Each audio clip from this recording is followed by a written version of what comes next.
On most election days around the world, we see and hear a lot of this. And CNN projects Donald Trump will... There is going to be a hung parliament. And Canada is no different.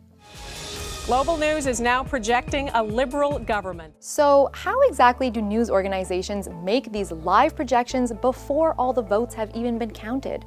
Where does their information come from? What kind of indicators do they look for before making a call? How do they get it right? These are all very good questions. Let's find out how it's all done at Global News. Let's start with the players involved. The one you'll see most on the air, Global National anchor Dawna Friesen. My role in it, I guess, if we could use a soccer analogy, would be I'm got a whole team around me. They work incredibly hard. They each have individual roles to play. And then the team on the field are journalists, and they're excellent at what they do, and they will all be playing a role in this, particularly our Ottawa Bureau, Mercedes Stevenson and David Aiken, and Eric Sorensen will be involved as well. I would be like the striker. I will be the one kind of, waiting for the ball to come to me from all of these team members, and I will try and shoot it out, the information out to the audience.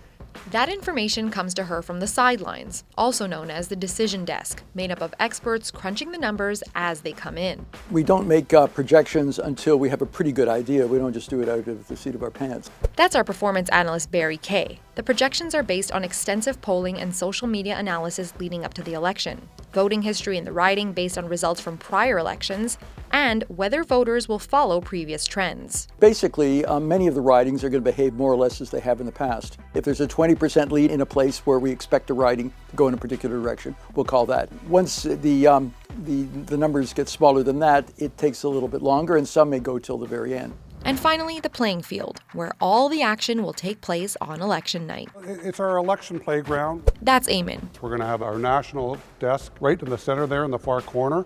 We'll have a radio panel here. We'll have a touch screen element over here with David Aiken.